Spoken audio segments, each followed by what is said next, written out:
Hello guys, good morning all of you. सुप्रभात, नमस्ते, सत श्री अकाल। कैसे हैं आप लोग? एक नई दिन की शुरुआत एक बार फिर से हो चुकी है और आज के सेशन में काफी इंटरेस्टिंग टॉपिक डिस्कस करने वाली हूँ। एक नए सर्वे और रिपोर्ट के अनुसार जो कि न्यूज़पेपर में पब्लिश हुआ है, उसके अनुसार कुछ काफी सारे इंटरेस्टिंग फैक्ट्स हैं जिसके बारे में हम आज के सेशन में डिस्कस करने वाले हैं। ठीक है, तो सेशन की शुरुआत करते हैं, बट उठ जाइए, जग जाइए जल्दी से, है ना, और शेयर करिए फटाफट से सेशन को ताकि ज्यादा से ज्यादा लर्नर्स हमारे साथ जुड़ सके और आपकी दिन की शुरुआत करंट से हो, एक अच्छी न्यूज से हो। ठीक है, तो वैसे देखा जाए तो कॉन्ट्राडिक्शन है थोड़ा सा अच्छी न्यूज में, थोड़ी सी एक साइड में देखी जाए तो थोड़ी सी बुरी न्यूज भी है ना। तो देखेंगे, एनालाइज करेंगे सारी चीजों को कि क्या जो इसका निष्कर्ष निकल के आता है हमारे सामने वो क्या है। ठीक है, तो सबसे पहली चीज मैं आपको बता दूं कि अगर आप मुझे अनअकैडमी पे फॉलो करना चाहते हैं तो इस लिंक को आप डायरेक्टली ओपन करके आपको मेरी प्रोफाइल मिल जाएगी।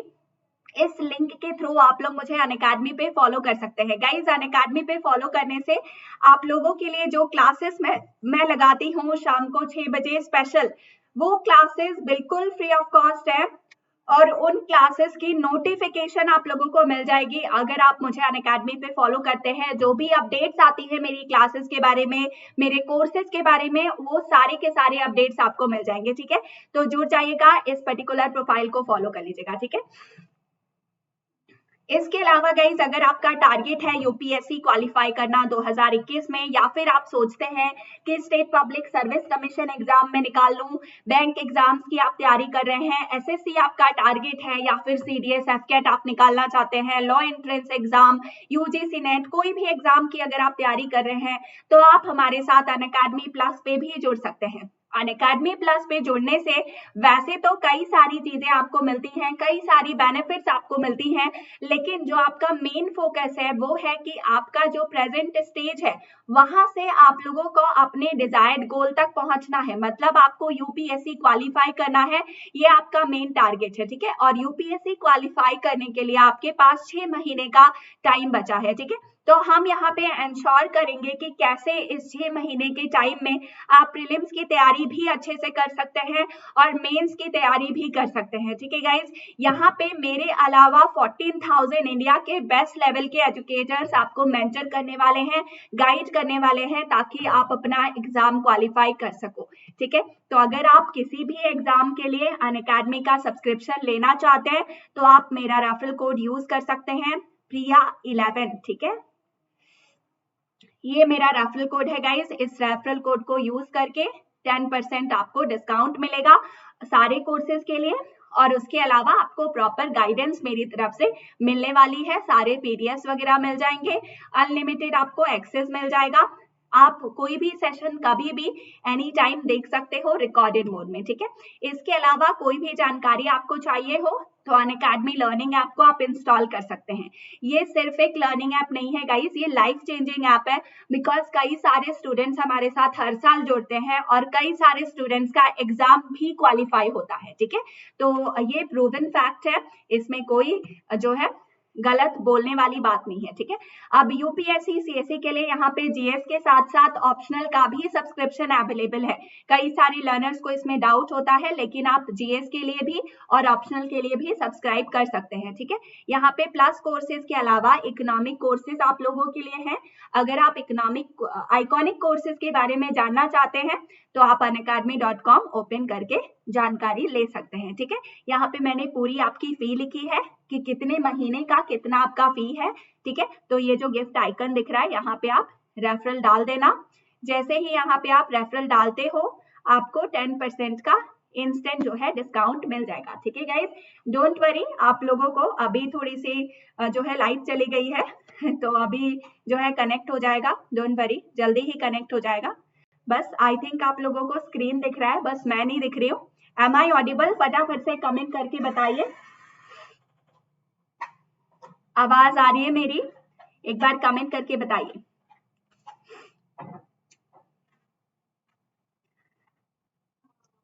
ओके गाइज, तो कोई बात नहीं, टेंशन नहीं है, बिल्कुल देखिए कनेक्ट हो गया और बिल्कुल मैं आप लोगों को अब दिखने लग गई हूँ, है ना। तो डिस्कस करते हैं आज के सेशन में ब्लेसिंग इन पैंडेमिक फॉर बिलियनियरीज, ठीक है। बूम फॉर बिलियनियरीज के बारे में मैं आज डिस्कस करने वाली हूँ। पहले ही मैंने कहा कि एक सर्वे रिपोर्ट जो कि न्यूज़पेपर में पब्लिश हुई है, उसके अकॉर्डिंग हमारे देश में जो बिलियनियर्स हैं उनके लिए काफी ज्यादा प्रॉफिट हुआ है, उनके लिए काफी फायदा हुआ है, ठीक है। तो कुछ इंटरेस्टिंग फैक्ट्स और फिगर्स के बारे में हम बात करने वाले हैं, साथ ही हम बात करने वाले हैं जीडीपी कॉन्ट्रैक्शन के बारे में, ठीक है।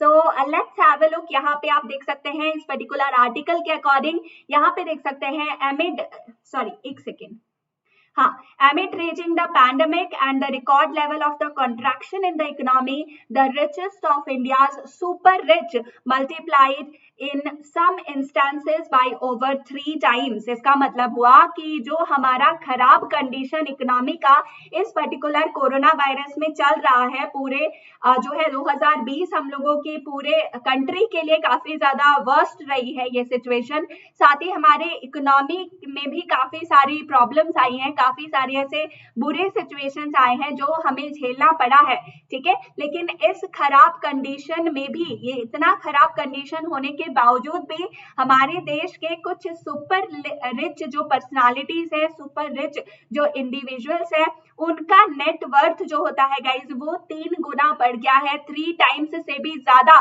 वो इंक्रीज हो गया है, ठीक है। यहाँ पे देखिए इस पर्टिकुलर आर्टिकल में यही कहा गया है, ठीक है।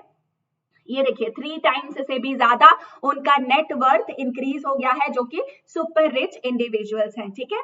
So between January and June this year, 85 new Indians were added to the high net worth individuals list। मतलब नेट वर्थ जिनका $50 मिलियन से भी ज्यादा होता है, 85 ऐसे नए इंडियंस इस पर्टिकुलर लिस्ट में इस बार जनवरी से लेके जून के टाइम में सिर्फ शामिल हो चुके हैं। सिर्फ जनवरी से जून तक में 85 नए इंडिविजुअल्स सुपर रिच कैटेगरी में शामिल हो चुके हैं, जिनका नेट वर्थ जो है वो $50 मिलियन से भी ज्यादा है, ठीक है। सो ये काफी अच्छी बात है, एक तो खुशी की भी बात है ना। और बिलियनियर्स के लिए ये एक ब्लेसिंग का काम जो है पैंडेमिक ने किया है, ठीक है। So only the United States and the China added more individuals than India while the list shrank in many other countries, ठीक है।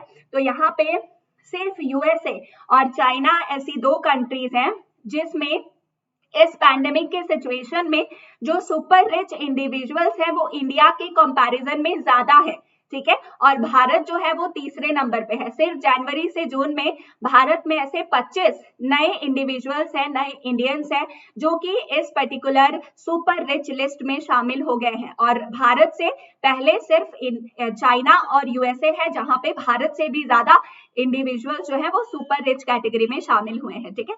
तो यहाँ पे 4 चीजें हैं जिसके बारे में हमें आज बात करनी है। सबसे पहली चीज, इकोनॉमी इन रिसेशन, ठीक है। काफी दिनों से गाइस हम न्यूज देख रहे हैं कि भारत की जो कंडीशन है, क्या सच में इंडिया की इकोनॉमी रिसेशन में चली गई है, ठीक है। तो रिसेशन का मतलब होता है मंदी।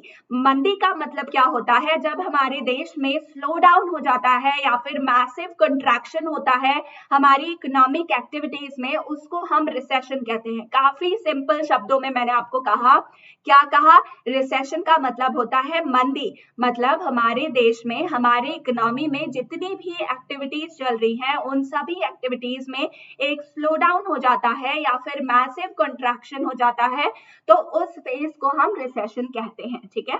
तो इसमें क्या हुआ है, इंडिया का जो जीडीपी है, जीडीपी मतलब होता है gross domestic product. Gross domestic product क्या होता है वो मैं आपको यहाँ पे बताती हूँ, ठीक है। देखो,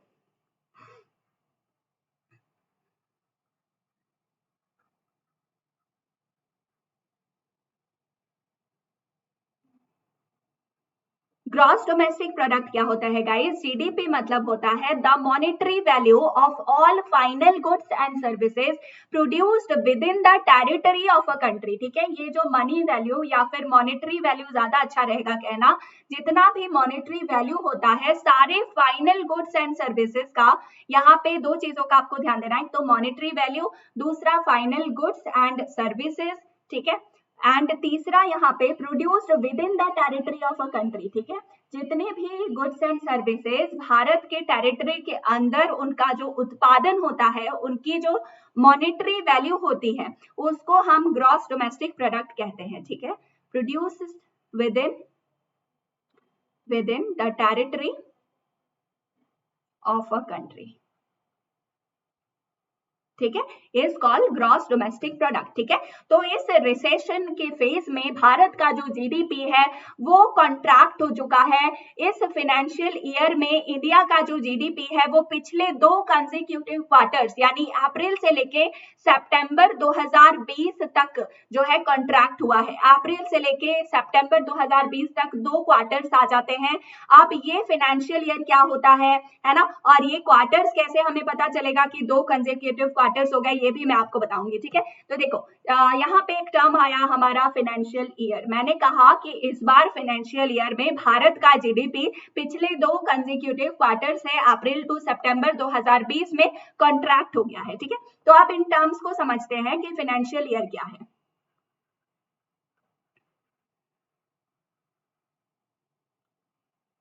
गाइस, फाइनेंशियल ईयर को हम लोग अकाउंटिंग ईयर भी कहते हैं या फिर इसको हम फिस्कल ईयर भी कहते हैं, ठीक है। फाइनेंशियल ईयर को हम अकाउंटिंग ईयर भी कहते हैं और फिस्कल ईयर भी कहते हैं। तो भारत में, इंडिया में जो फाइनेंशियल ईयर होता है या अकाउंटिंग ईयर होता है या फिस्कल ईयर होता है वो स्टार्ट होता है 1 अप्रैल करंट ईयर से लेके 31 मार्च नेक्स्ट ईयर तक, ठीक है। तो भारत में इन इंडिया इट बिगिंस। अगर आप नोट्स बना रहे हो गाइस तो प्लीज इन सब चीजों को नोट करके रखिएगा, ये काफी बेसिक चीजें हैं और कुछ लर्नर्स इसमें कंफ्यूज भी होते हैं, ठीक है। 1 April current year to 31 March next year, ठीक है। इसका क्या मतलब हुआ? इसका मतलब ये हुआ कि करंट हमारा फाइनेंशियल ईयर क्या हुआ, मुझे एक बार कमेंट करके बताइए फटाफट से, हमारा करंट फाइनेंशियल ईयर क्या होगा? फटाफट से गाइस कमेंट करके एक बार बताइए, जितने भी लर्नर्स यहाँ पे लाइव देख रहे हैं, और एक बार फटाफट से शेयर करिए। इतनी इंपॉर्टेंट चीज मैं आपको बता रही हूँ, बिल्कुल बेसिक्स बता रही हूँ, है ना। ये जानना भी काफी ज्यादा इंपॉर्टेंट है ना, और साथ ही समझना भी काफी ज्यादा इंपॉर्टेंट है, ठीक है। तो मैंने ये बताया कि आपका जो फाइनेंशियल ईयर है वो 1 अप्रैल करंट ईयर से 31 मार्च नेक्स्ट ईयर तक इंक्लूड होता है, ठीक है। शुरुआत इसकी होती है 1 अप्रैल करंट ईयर से, ठीक है। तो करंट फाइनेंशियल ईयर हमारा क्या होगा, फटाफट से एक बार गाइस कमेंट करके बताइए, ठीक है। तो यहाँ पे फर्स्ट फाइनेंशियल ईयर गाइस हमारा स्टार्ट होगा 1 अप्रैल 2020 से 31 मार्च 2021 तक, ठीक है, ठीक है। 1 अप्रैल 2020 से 31 मार्च 2021 तक हमारा करंट फाइनेंशियल ईयर चल रहा है, ठीक है। अब ये जो एक फाइनेंशियल ईयर होता है, इस फाइनेंशियल ईयर को 4 क्वार्टर्स में डिवाइड किया जाता है और हर एक क्वार्टर जो है वो 3 महीने का होता है। क्या कहा मैंने, ध्यान से सुनिए। ये जो एक फाइनेंशियल ईयर होता है, एक फाइनेंशियल ईयर को 4 क्वार्टर्स में डिवाइड किया जाता है और ये जो 4 क्वार्टर्स होते हैं उनमें से हर एक क्वार्टर जो है वो 3 महीने का होता है, ठीक है। तो ये भी आप समझ लीजिए। यहाँ पे एक और मैं पॉइंट लिख देती हूँ, वन फाइनेंशियल ईयर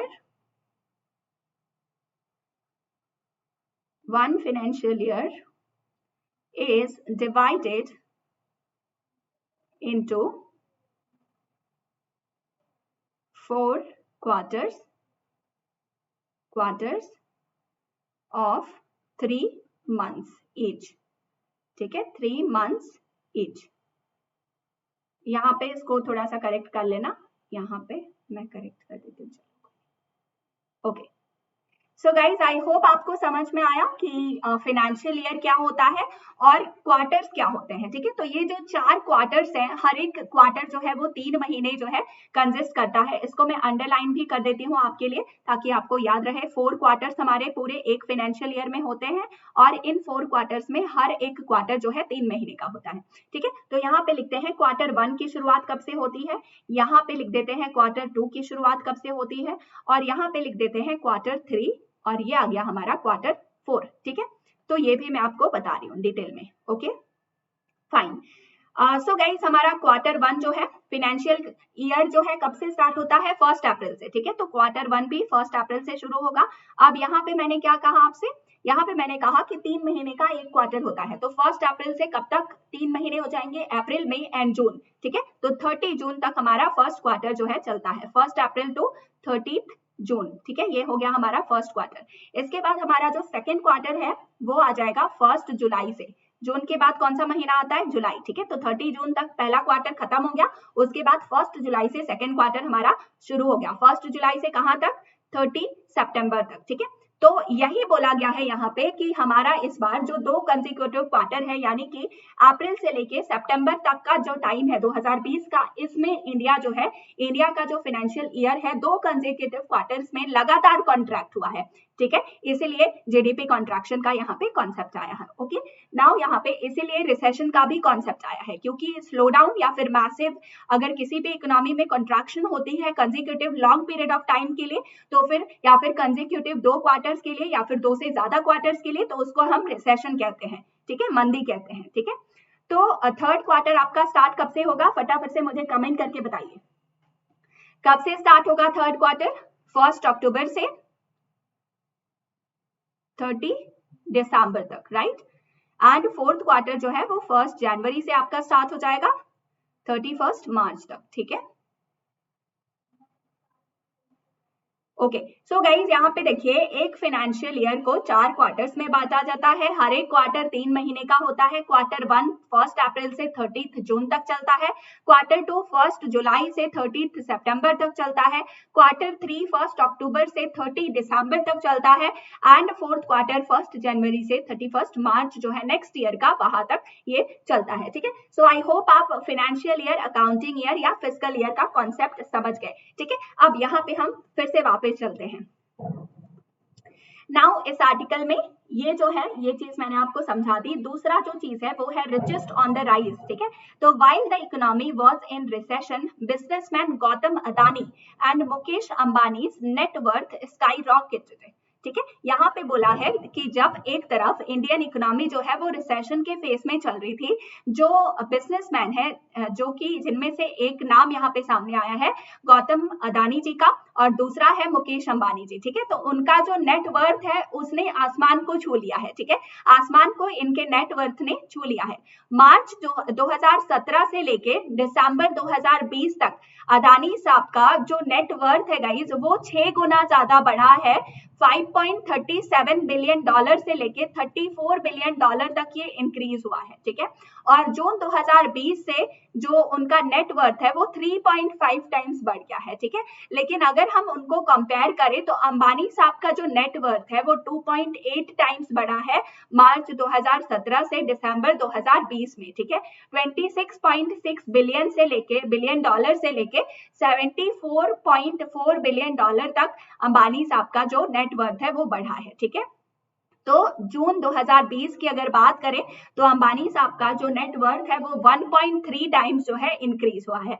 यहाँ पे देखिए ये ग्राफ जो है आपको दिख रहा है, आई होप, ठीक है। तो यहाँ पे अदानी एंड यहाँ पे अंबानी सर, ठीक है। ये जो चार्ट है आपको ये शो कर रहा है कि जो नेट वर्थ इनकम है मिस्टर अदानी का एंड मिस्टर अंबानी का वो किस तरह से ग्रो कर रहा है, ठीक है। 2017 से लेके मार्च 2017 से लेके कितना ज्यादा ये इंक्रीज हुआ है, ठीक है, तो दिसंबर 2020 तक।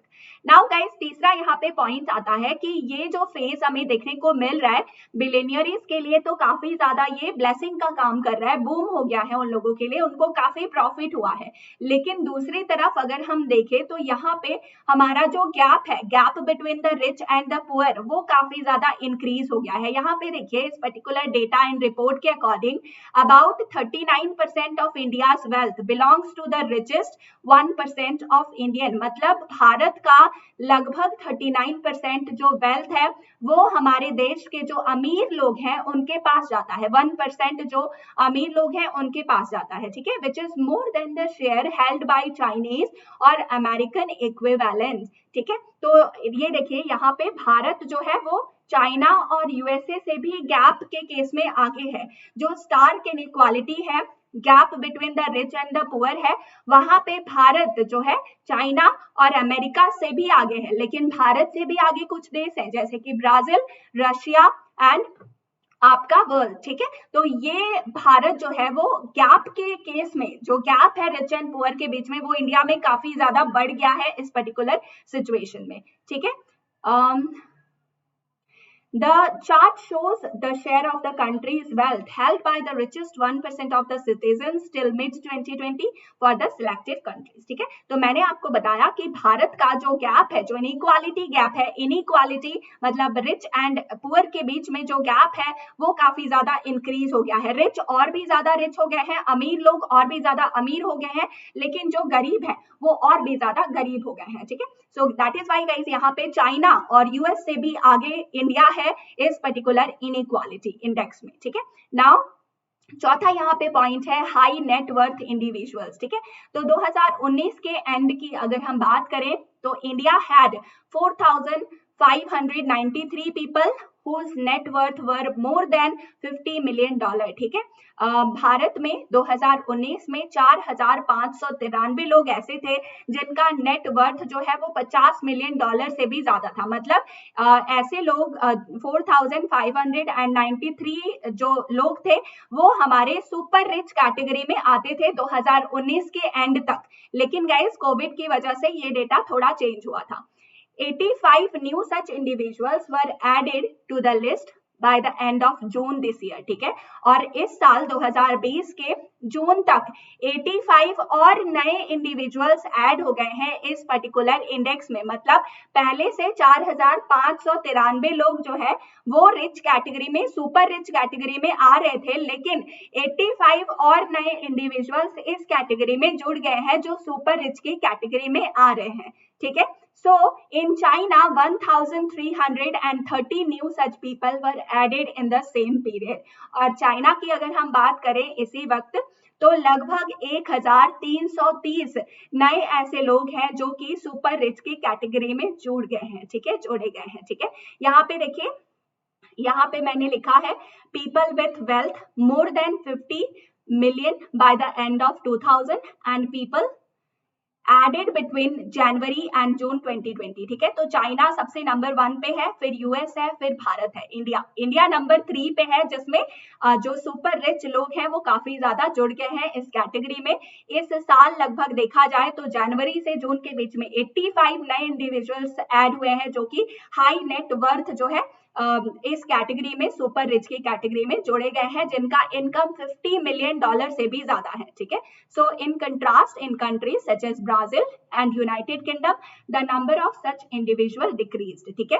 तो इसके कंट्रास्ट में अगर हम देखें तो दूसरी तरफ ऐसे देश भी हैं जहां पे जो सुपर रिच लोग थे उनमें कमी आई है, जैसे कि ब्राजील हो गया, है ना, यूके हो गया, जापान हो गया, स्पेन हो गया। तो इसमें जो इंडिविजुअल्स थे जो पहले सुपर रिच की कैटेगरी में आते थे उनमें अब कमी आई है, ठीक है। सो आई होप आपको आज का सेशन पसंद आया, आई होप आपको अच्छा लगा ये फैक्ट्स जान के, और आपको सारी चीजें क्लियर हुई कि फाइनेंशियल ईयर क्या है ना, और क्वार्टर्स इसमें कैसे डिफाइन किए जाते हैं, ठीक है। फाइनेंशियल ईयर को अकाउंटिंग ईयर और फिस्कल ईयर भी कहते हैं, ठीक है गाइस। एक सेकेंड,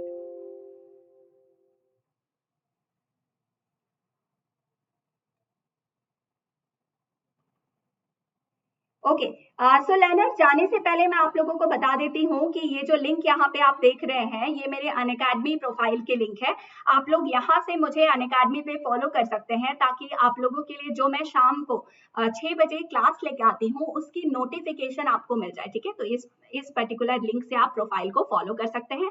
ये शाम को 6 बजे जो क्लास होती है बिल्कुल फ्री ऑफ कॉस्ट होती है गाइज, और मैंने आप लोगों के लिए प्रीलिम्स स्पेसिफिक सीरीज शुरू किया है मल्टीपल चॉइस क्वेश्चंस का, जिसमें काफी सारे टॉपिक्स से रिलेटेड मैं आपको डेली बेसिस पे क्वेश्चंस भी करवा रही हूँ और उसके कॉन्सेप्ट्स भी करवा रही हूँ, ठीक है। सो आई होप आपको ये सीरीज और ये जो मेरा अप्रोच है पसंद आया होगा और जुड़ जाइएगा शाम को 6 बजे। इसके अलावा गाइस आज दोपहर को 1 बजे भी आप लोगों के लिए इकोनॉमिक्स की क्लास है, तो इकोनॉमिक्स की क्लास अटेंड करना मत भूलिएगा, जरूर अटेंड करिएगा। यस, तो यहाँ पे मैंने एनओ नहीं लिखा, चलिए कई बार मिस्टेक्स हो जाती हैं। इसके अलावा गाइज अगर आप यूपीएससी की तैयारी कर रहे हो और अगर आप मुझसे प्लस पे जुड़ना चाहते हैं या फिर कोई भी state public service commission, bank exams, railway exam की तैयारी कर रहे हैं तो आप मेरा रेफरल कोड यूज कर सकते हैं। प्रिया 11 मेरा रेफरल कोड है, इस रेफरल कोड को यूज करके गाइज 10% आपको डिस्काउंट भी मिलेगा और इसके अलावा आपको सारे बेनिफिट्स भी अनअकैडमी की तरफ से मिलेंगे, जैसे अनलिमिटेड एक्सेस भी आपको मिलेगा, सारे पीडीएफ्स भी मिलेंगे और इंडिया के टॉप लेवल के एजुकेटर्स आपको यहाँ पे मेंटर करेंगे, गाइड करेंगे ताकि आप अपना एग्जाम क्वालिफाई कर सको, ठीक है। सो आप यूज कर सकते हैं मेरा रेफरल कोड और 10% डिस्काउंट से आप प्लस के कोर्सेज को ले सकते हैं, ठीक है। Thank you so much guys, आप लोग यहाँ पे मेरे साथ जुड़े रहे, आपने अपना इंपॉर्टेंट टाइम मुझे दिया है ना, और ऐसे ही हमारे साथ बने रहिए, जुड़े रहिए ताकि सारी चीजों के बारे में हम अपडेट्स आपको देते रहें, ठीक है। सेशन अगर अच्छा लगा हो तो लाइक करिए, शेयर करिए ज्यादा से ज्यादा लर्नर्स को ताकि ज्यादा से ज्यादा स्टूडेंट्स हमारे साथ जुड़ सके, और साथ ही इस चैनल पे अगर आप नए हैं तो सब्सक्राइब करना मत भूलिएगा, क्योंकि जब तक आप सब्सक्राइब नहीं करेंगे तब तक आपको अपडेट्स के नोटिफिकेशंस नहीं मिल पाएंगे, ठीक है। सो आई होप गाइज आज का सेशन अच्छा लगा आपको। इसके अलावा कोई भी ऐसा टॉपिक है, कोई भी ऐसा क्वेश्चन है जिसके बारे में आपको कोई डाउट है या फिर जो आपको डिफिकल्ट लगता है या फिर जिसके बारे में आप सोचते हैं कि एक सेशन इसके बारे में होना चाहिए, तो आप मुझे कमेंट बॉक्स में सजेस्ट कर सकते हैं, ठीक है। Thank you so much guys, फिर से मिलते हैं दोपहर 1 बजे के सेशन में। Till then take care, bye bye.